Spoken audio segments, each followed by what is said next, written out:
Today on the DML News podcast, Kamala Harris proves to all of us who thought she was incompetent that she is. We've got a video that's going to just twist your head around and say, thank God this woman didn't win the election. We've got some other stories for you today, and it's all unfiltered. Dennis Michael Lynch gives you his word, and he will never let you down. He will always fight for America. The only one who really puts his money where his mouth is Dennis Michael Lynch. Hello, I'm Dennis Michael Lynch, and I thank you for joining me today. Across from me is my son, Denny. On the controls is my son, Ryan. We are a family. We're a threesome, and we come to you here proud as ever. We are proud to be an American. We are proud to have the ability to have our First Amendment right to speak freely, and there is no video better to show you on how it is that we almost lost our ability to have the First Amendment and the Second Amendment and all the other different freedoms that we have than the video I'm going to play here in a couple of seconds. Kamala Harris never won a single primary. Kamala Harris was a joke in the Senate. She was actually ranked as the most liberal, radical senator in the Senate. She dropped out of the 2020 race first. That's right. She never even made it to Iowa. For years during the Biden administration, an administration that took her as vice president simply because she was a female and because she was a woman of color. Joe Biden didn't take her because of her accomplishments or her leadership. He told you this. This is not my opinion. He told you that he was going to make a selection based on race and color, and that he did. Kamala Harris, for years, was shunned. She was pushed away. She lost almost everybody who worked for her in her vice presidential level of service to this country. A vice president who can't keep a staff. Think about how big of a train wreck you've got to be. What's your biggest job as vice president? Waiting for the president to croak? Flying around to different countries, receiving gifts that are meaningless? Everybody in the media, everybody in Washington, D.C. wanted to keep Kamala Harris hidden because she was an embarrassment, they thought. And then all of a sudden, one day, Barack Obama had one of his bright ideas, and that was that there would be a better chance to beat Donald J. Trump with Kamala Harris, a proven loser who nobody wanted or liked on either side of the aisle, that she would be the better of two evils between her and Joe Biden, who proved during his debate that he couldn't find his ass with both hands. It was the greatest thing that ever happened to Republicans and conservatives. There were a couple of times when it felt a little nerve-wracking. The polls were saying that Kamala Harris was beating Trump. This show and this guy told you never to believe those polls. They were all manufactured by the media. They were all manufactured by the Obama machine. They were all manufactured to make you, the Trump voter, you, the Trump supporter, stay home. They wanted everyone to think that this incompetent woman who couldn't put together any string of sentences, and unlike Joe Biden, she didn't have a health reason for it. They wanted you to believe that this woman, whose greatest comment was, let's not be unburdened by what was and what is and what will be someday. I don't even know how to say it. That was her go-to phrase. Think about how far we fall with somebody like Kamala Harris in charge. Do not fear fear itself. Make America great again. I mean, I could come up with a lot of good slogans that other presidents had to say. Kamala Harris was going to tell you not to be unburdened by what was. Kamala Harris, for some crazy reason, decided to post a video yesterday.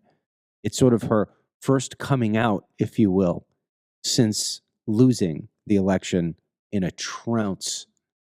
She's been jumping around, frolicking with her questionable husband, who would have been first husband, if you think about it, first man, or however it is that you do that, if she would have won.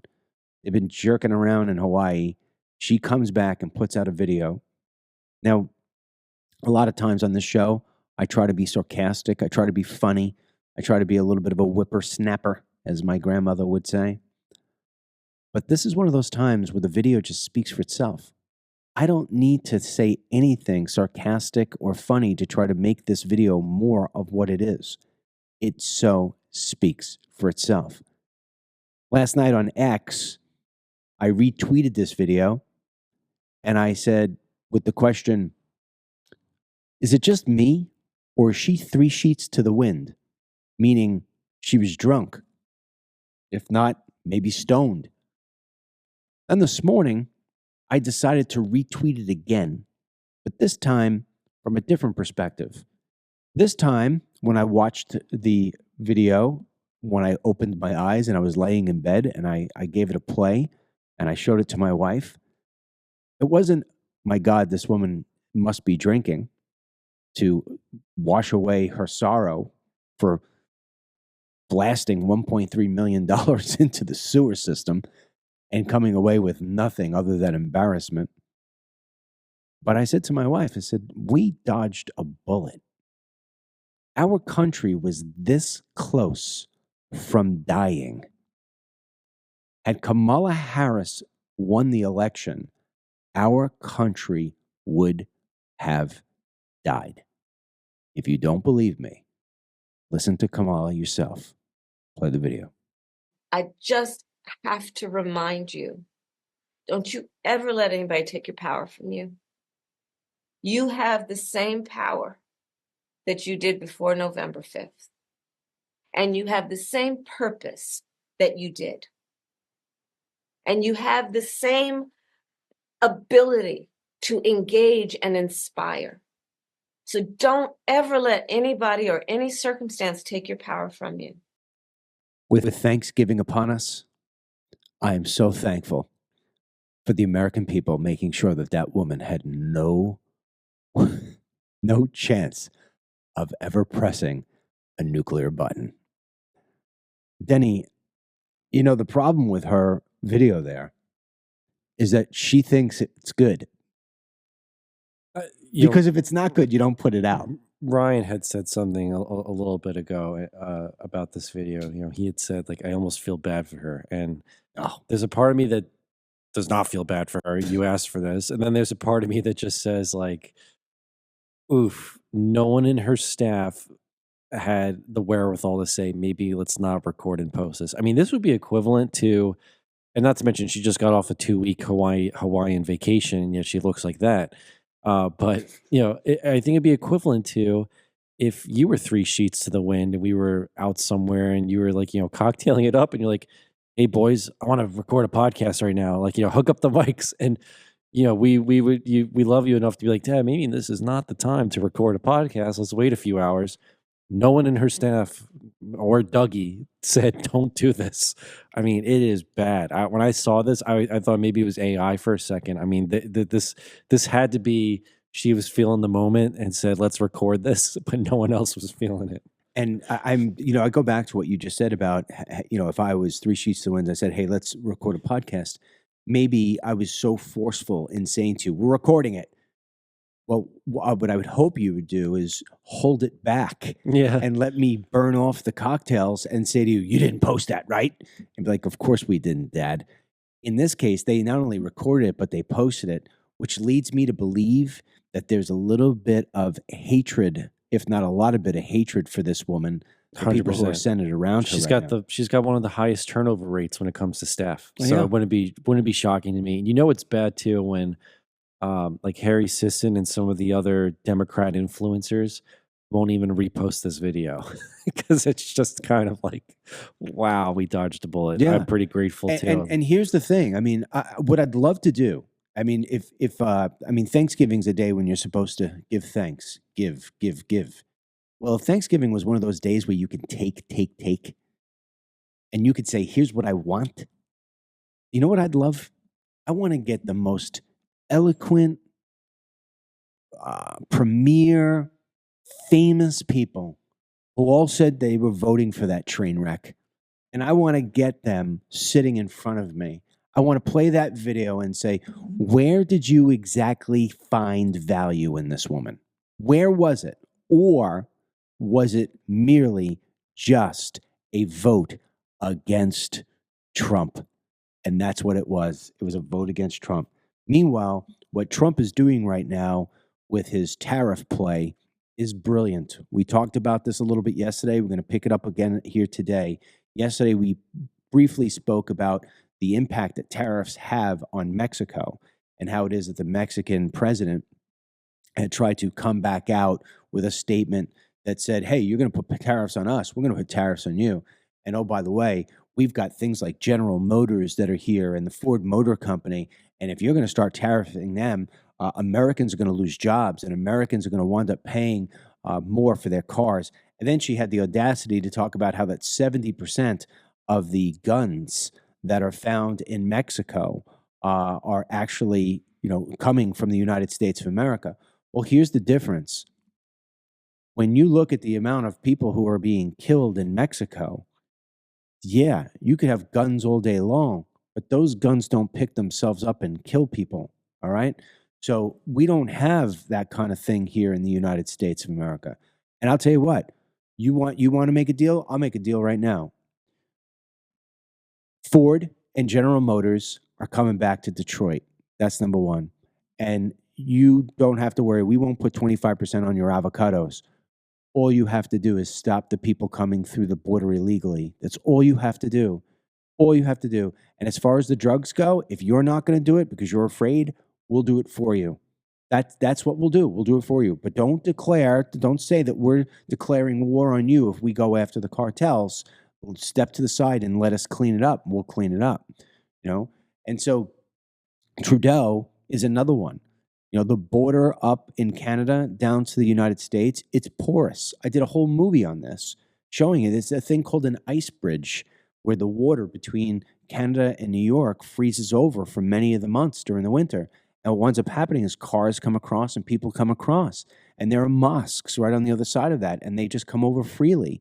And a lot of times it's going in on an Indian reservation there in the U.S.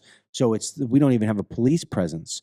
So we need to crack down on Canada. We need to crack down on Justin Trudeau. And Justin Trudeau, just put out a statement because he actually called Trump to talk about this stuff. And we got a video of Trudeau and what it is that he had to say, which is just basically a minute of lameness. But you might as well listen. Go ahead. Bonjour tout le monde. I had a good call with Donald Trump last night again. We obviously talked about laying out the facts, talking about how the intense and effective connections between our two countries flow back and forth. We talked about some of the challenges that we can work on together. It was a good call. This is something that we can do, laying out the facts, moving forward in constructive ways. This is a relationship that we know takes a certain amount of working on, and that's what we'll do. One of the really important things is that we be all pulling together on this. The Team Canada approach is what works. That's where, putting aside partisanship, that's where I reached out immediately to Doug Ford to agree with him that we would have a First Ministers meeting this week to talk about the United States. Talked with François Legault and some other premiers as well. There's work to do, but we know how to do it. I want to ask you a question, Dennis, about tariffs and stuff of that nature from a young guy. You make okay money. You don't make great money, but you make okay money doing this. And, you're not getting rich on it by any means. And I know that at the end of the month, you're always looking at your bills. When you go back and you take a look at maybe what you were paying for pre-Biden and what you were paying for with Biden, what's the number one thing that really hurt you the most? I'd say grocery costs on a consistent level, and then on a more personal level, gas money, because when we had our situation with the warehouse being a little farther away, driving from here all the way to there in Stewart, with the Biden gas prices was pretty brutal. I would always wince when I would have to fill up the car. So without going exaggerant, if you were to say how much your grocery bill was under Trump versus what it was under Biden, if you said something like, well, it used to be $100 and now it was this, what would you say it was? I feel like just most goods almost doubled in a way, Oh, and when their original pricing. So you went from $100 Especially to if you- $200? Almost, yeah. Especially if you really were trying to get things that were good quality, not fancy, but quality in terms of like healthy foods. So Right. yes. But I'm asking specifically, did it go from 100 to 200? Did it go from 150 to 300? What's your usual stuff spend? like that? Yeah. Yeah, no, I know. I'm asking the actual dollar amount. Oh, I mean, I don't have the number right off my head, but yeah, if I under Trump went in and spent $100 on a thing of groceries just for me for the week, and then did it under Biden a few years later, it was almost double that to 200. Yeah. Okay. So there's $100 differential. And so the idea is that through Bidenomics, it actually cost you 100% more of where it was. You were spending 100 and now you're spending $200. So if you took $100 every week and you went over 52 weeks, it was costing you $5,200 more for Biden's food. All right. If Trump does other things in this country to lower inflation, and he gets the inflation down, but he puts tariffs, and those tariffs cause you almost across the board to see those prices go back up again. Because remember, U.S. manufacturers buy parts from overseas, and it will be a long time before it is that we start manufacturing those parts here in the United States. So there's going to be a period of time, like I say, the Band-Aid's being ripped off. So until we have the parts made here, there's certain things we just can't grow here at the same, like avocado. We get a ton of avocado from Mexico. We're not going to grow as many avocado here just from the climate standpoint. So there's some things that undoubtedly you're going to wind up paying more for. If you had to stay at $200, you were at $200, or you were at $100 with Trump, you went to $200 with Biden, but now you got to stay at $200 with Trump. Would you be able to do that? Have you changed your life in such a way to where you have had to figure out how to manage through Biden money? Yes. You have. So if Trump had to keep it at 200 because he put tariffs on these countries, you would not feel it in your pocket per se on the items. Correct. Yeah. Let me tell you where it is that you will feel it. You're going to feel it tremendously on your property taxes, just for starters. Because, and this is the difference between Biden money and Trump money. And I haven't heard anybody explain it yet, but all I read on my feeds is, you don't understand what these tariffs are going to do. Put it on Mexico. And all that. Yes, I do understand what they're going to do. Even if the money stays the same, because the tariffs temporarily are going to hurt because we're not manufacturing things in the United States. All right. So I'm not kidding.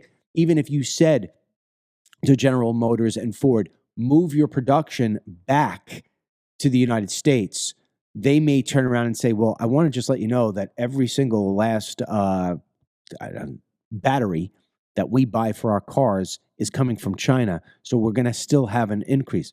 I get it.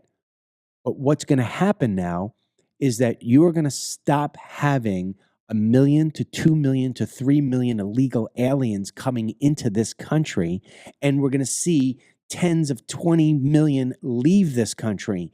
And what's going to happen is your school tax is going to drop hugely. And I guarantee you, if you look at your expenses in your life, one of the most expensive things that you've got is your property tax. I just got the bill the other day. Did you? Yeah. There you go. Yeah. So your property tax is going to save you an incredible amount of money, because illegal alien children cost up to 50% more than it does to educate them than it does an American child. So think about all the illegal alien kids who are leaving, who are going home. That alone is going to start to drive down the demand of how much money you need to be paying to make sure that you're giving these children the ability to learn. Then think about what's also going to happen. The insurance companies should end up lowering your insurance rates. Why? Because when you're driving right now, you're not only insuring you, you're insuring the guy who's driving illegal, who's going to wind up freaking getting into a car accident and causing somebody else horrible, horrible grief. You are going to wind up having less to pay on your insurance for health insurance because you are no longer going to have to pay for people who show up at the emergency room and use the emergency room as their primary care physician. So all those huge expenses, the jails on your taxes, the jails, the majority of people who are in our jails are foreign born. So there's going to be such a huge impact, short term and long term, on these tariffs if they work, just on the illegal alien problem alone. You stop these people coming in, we don't have to educate them, we don't have to feed them, we don't have to put them in the hospital, we don't have to jail them. The costs are going to plummet. It costs this country $150 billion a year to fund this crap. So now spread that across all Americans. Yeah, okay, maybe you're going to have to pay a little bit more for your avocados. You're going to stay status quo, but you're going to drop it hugely on the other end of your taxes. And then eventually, when we start doing the manufacturing of most of these items, this is going to come down and you're going to wind up having an incredible amount of money in your pocket. Not to also mention Trump's tax cuts.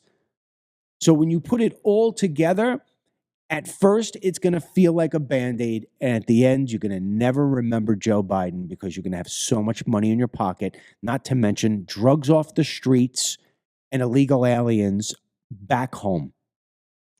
I think for the long-term investment, if the idea is we could get American manufacturing back to its glory days, then in my opinion, it's totally worth it. I mean, look, if you look at what Argentina just did with Milei, before he got elected, very leftist, very over-bloated deficit, inflation, completely uncontrolled and rampant there. He comes in. It's a little bit of a rough 6 months. Inflation's still a little icky, but he's in there slashing useless agencies, trying to get manufacturing back in the country. We're more than a year, 2 years now into his presidency, and the country's doing a lot better. It's a lot better. The affordability is better. People are very more receptive to the new policies that he brought into the government. So if we can follow that kind of trajectory, it's not going to be as easy as first, but in a year's time, 2 years' time, do we see a betterment? I'm all for that as an investment. Absolutely. Then on top of that, there's some things that you just can't put a price tag on, not at first anyway. Morale in this country. Let me tell you something. If America starts winning and we stop giving away our money to other nations and we stop bowing to people who are just raking us over the coals like, I was going to say Japan, like China, like Mexico, who just keep on abusing us and we turn the other cheek. When we stop turning the other cheek and we find our gut, we find our strength, we find our spine again, that's gonna boost morale in such a great way. I'll give you just a prime little example that would almost seem meaningless, but is of significance. Over the last few years, since this whole DEI crap started, I was so disappointed in some of the things that I saw that people did. I mean, Bud Light just destroyed themselves, stuff like that. But one of the most disgusting things was watching the Washington Redskins change its name to the Commanders. The Washington Redskins was one of the most famous sports teams in the world. Its football jerseys and logo was one of the most cherished and bought and lucrative. And we changed that because of DEI, because of wokeness. The Cleveland Indians. Yeah, now they're the Guardians. The Guardians. It just doesn't feel right. Well, the good news is that maybe we've gone through this crazy walk through Wonderland, which is really freaking a nightmare land, right? With all rainbows and sparkles and everything else like that. Well, maybe we're just coming back to iron and grit because it looks like there's a petition now that has over 150,000 signatures to bring back the Washington Redskins name and logo. We have a report here of a senator who said he's pushing it hard, and on top of that is in conversations with the NFL. Play that video. We were calling out leaders on a case of really woke gone wrong. The irony that they were canceling Native American culture as the DEI movement went way too far. Look, this is honoring a Blackfeet chief who was born in Montana. He's highly esteemed. The Blackfeet tribe of Montana, their current chairman and the tribal council signed a letter in strong support to bring the logo back. It honors Indian country. So we've had good discussions with the NFL and with the commanders. There's good faith negotiations going forward that's going to allow this logo to be used again. Perhaps revenues going to a foundation that could help Native Americans in sports and so forth. We're making good progress. And based on the good faith negotiations, I made a decision to support this bill yesterday in the committee.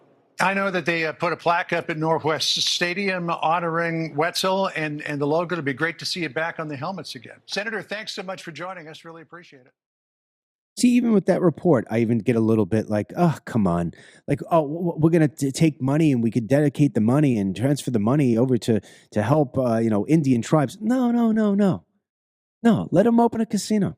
You know what I mean? Let them open a casino. You know how much money these reservations are making from having casinos, and the fact they don't have to pay taxes on any of this crap? Why do we have to sit here? Why do we have to have one thing and the other? Why can't we just have the logo back? Why do we have to have the logo and then have to take the money and go give it away to somebody? It's ridiculous. Like the guy said, it was honoring actually one of the big chiefs. I mean, it just doesn't make any sense, Denny. They should have kept it because, to your point, right, it's an honor symbol. Because when you really look at reservations today, they're not anything really to shake a moral leg at. I mean, most of them are filled with crime, riddled with drugs, and their crowning business achievement, casinos. You know, I mean, it's kind of like moral degeneracy there. So, so to your point, you have a symbol here that can actually be used to honor and be like, hey, this is an icon of this chief. And they choose to weaponize it with identity politics and say it's, harmful to Indians and Native Americans somehow. Well, look, the Trump presence is being felt, as we talked about in yesterday's show, and he hasn't even arrived yet. And one of the most disgusting things that I've seen take place in my life, if not the most disgusting thing, is what took place with COVID. And the fact that we allowed Anthony Fauci and all these quacks to tell us to get the jab, to tell us to stay away from our loved ones on Thanksgiving. I mean, can you remember that? Can you remember that back 4 or 5 years ago when people were telling you, you can't go to Thanksgiving and sit next to your mother because you could get sick? You got to be kidding me. So Trump is now putting in people who are going to just turn Washington, D.C. upside down. He's got a new guy running the NIH. What's his deal? Yeah, so Trump announced that Jay Bhattacharya will serve as the director of the National Institutes of Health. Bhattacharya is a Stanford University professor, and he was a staunch critic of the pandemic-era lockdowns. Interestingly enough, old Twitter had secretly placed Bhattacharya on a trends blacklist, which prevented his tweets from trending, and his name was even included in the 2022 Twitter files that showed that or exposed that was the case. I actually really like this guy. He's very smart. I once emailed him for an interview, but didn't get to hear back. I would love to talk to him just because when you listen to some of his testimonies, I'm glad he's going to be working with RFK Jr. too, because he, I think, has a good balance of unconventional and conventional. Like he's not some kook, but he's also not a Fauci playmaster where he is in support of lockdowns and masking and the craziness that came with that. Well, one thing that's for certain with Trump and all his new picks and everything that he's talking about, he's driving the left absolutely crazy. Yes, and I love this because I subscribe to the New York Times morning newsletter they put out just simply so I could see what the other side is saying, and they are doing a whole expose. It's lasting weeks, uncovering Trump. They're going bananas. I'll just give you a little bit of what they say here. Good morning. We're covering Donald Trump's deportation plans, as well as the Israeli-Lebanon ceasefire, assisted dying, and 100 notable books of 2024. Right. So this is their newsletter for the day. So it starts out Trump's agenda, pushing people out. That's how they describe this. Imagine the population of Chicago, then quadruple it. That's about how many unauthorized immigrants Donald Trump hopes to remove from the country. 11 million people in all. Right there and there. Oh, right there and there. They love that number. The 11 million.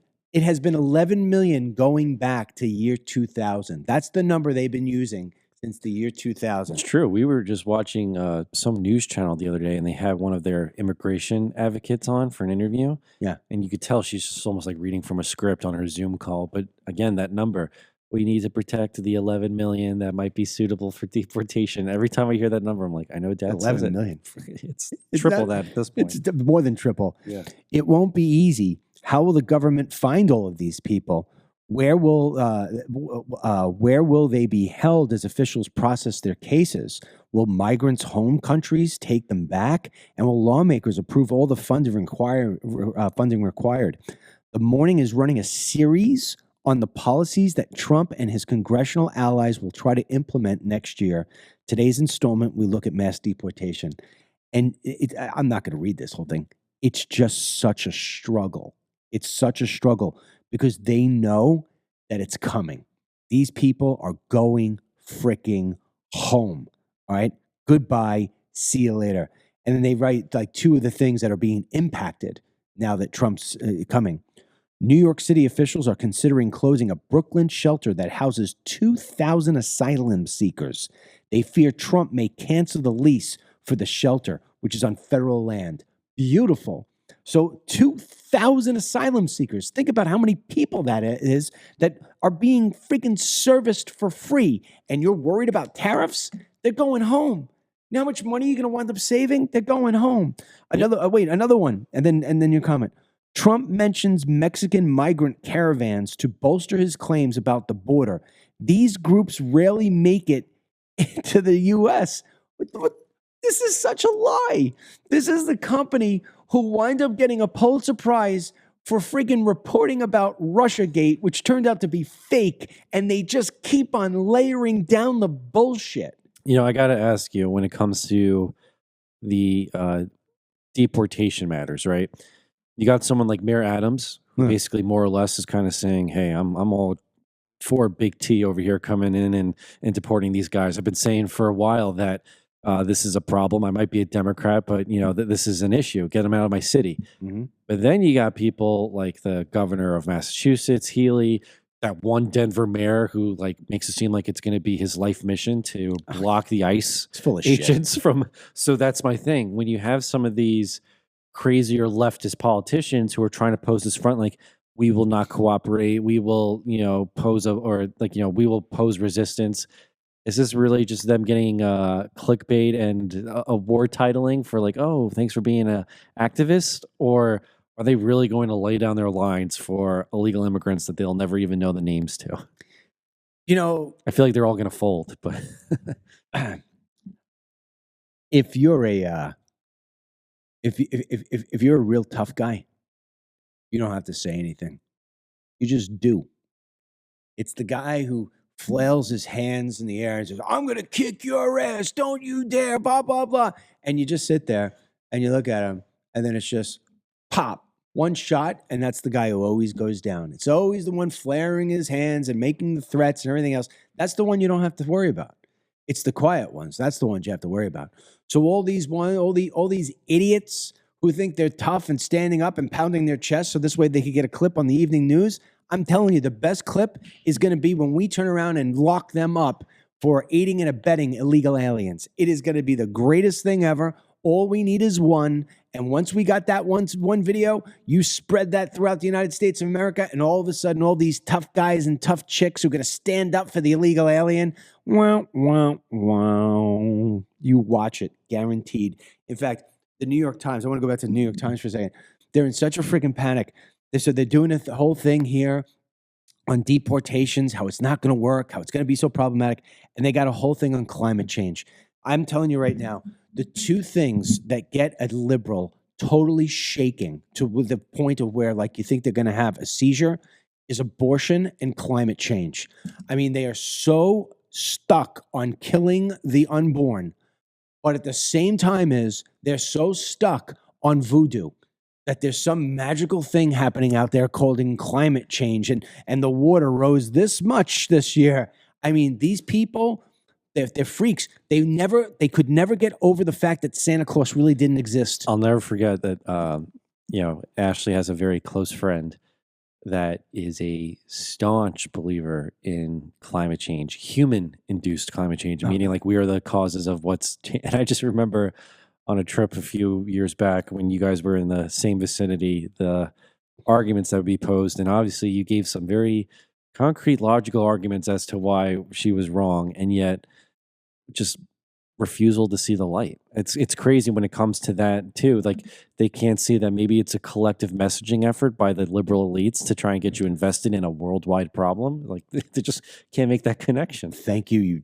So let me explain to you real quick, and then we're going to go into, actually, you know what? Before I explain it, John Kerry has got to be the biggest champion for climate change. The guy is absolutely clueless. He flies around in Lear jets, is shuffled around in SUVs, probably hangs out and has martinis on mega yachts. This is what he's telling the world about how we're all basically going to blow up without figuring out what we're going to do about climate change. Play the video. So I think personally, we're on the brink of needing to declare a climate emergency, which is what we really have. And we need to get people to behave as if this really is a major transitional challenge to the whole planet, to everybody. People in Africa don't have electricity, need to choose the right kinds of electricity. And we need to help them be able to afford it and do it. We are the largest economy in the world, $24 trillion or $23 trillion economy, maybe more by now. The next closest is China at about 18 trillion. And the next closest to the two of us, Germany and Japan at 4 trillion. That's how far it drops down. You don't think we have some sort of obligation out of that to be responsible? I think you do. But I'm just saying that our country needs to talk about this. And we need to make it happen because we're paying huge sums of money to make up the difference. For this show so far, we have played 2 videos from 2 failed Democrat presidential candidates. And it just makes me thankful that neither of them are my president. Just wanted to mention that. Let me give you 2 bits of advice. And for as long as you take these 2 bits of advice, you'll always stay safe. Number 1, before you cross in the street, look both ways. And then look both ways again, and then cross. Second thing is whenever you are in front of a rich person who starts going down the climate change is the existential threat to the world and the globe, understand what that person is. That person is a globalist. That person wants one world order. That person realizes that in order to have one world order, you have to manufacture a one world problem. So this way there can be a one world solution. They tried to do it with COVID. They have tried to do it with climate change, which used to be, oh, by the way, called global warming. So in the presence of somebody like John Kerry or anybody who is going to tell you about global warming and climate change and how it is such a threat, I urge you to run. But if you're running across the street, make sure you look both ways before you do. I think that's pretty well said there. Yeah. Well, like I said, tomorrow is Thanksgiving. Let me Yes. just tell you real quick. We are down to less than 50% of the stock left. In less than a couple of days, we sold out the majority of it. The greatest gift you can get for somebody is this gift I have right here. $59 usually would cost a combination of $272. Let me tell you quickly what you're getting. You're getting the hand and foot cream from DML CBD. You're getting the face serum from DML CBD. And you're getting the massage pain relief oil from DML CBD. These 3 topicals right here are our 3 most popular products that you will find anywhere in this place when you've got somebody who's got aches and pains, eczema, dry hands, dry feet, unwanted spots, lines that they prefer not be there. I am telling you right now, you give this to somebody for Christmas, you give this to somebody for Hanukkah, they will love you for the rest of their life. And they'll also become a customer of ours, because anybody who tries this, you just can't do it one time. It can change your life. So usually we sell these 3 items. It would cost over $200. But for this Christmas pack, you get it just like this. It's only $59 at dmlcbd.com. And if you buy one of these, or for every one of these that you buy, we give you a free face serum bottle. I'm doing this as a charitable event to the DML Foundation, my way of giving back. So all 4 of these things come in your box, and it winds up costing you just $59, to where altogether it would usually be $272. It is the greatest Black Friday, Thanksgiving, Christmas deal you will find. Nothing as discounted as this. So $59, go to dmlcbd.com, dmlcbd.com, and you look for the gift pack, you buy it, we're going to ship it out to you immediately. You're going to get it well before Christmas. And that's that. Thank you for joining us today. Don't forget to go to dmlcbd.com, and until the next time, which will be tomorrow with an Ask DML for Thanksgiving. Till next time, may God bless you, our troops, our United States, Donald J. Trump. May you and your family have the most safest and most gratifying Thanksgiving, and thank everything that you can and everyone you know that we don't have her. Today's Team DML blessing goes out to Beverly Smith. Run with it, Bev. Get the Dennis Michael Lynch podcast every day by subscribing on Apple Podcasts or Spotify, and download the DML News app from the Google Play Store or the Apple App Store for breaking news, merchandise, films, exclusive content, and Team DML.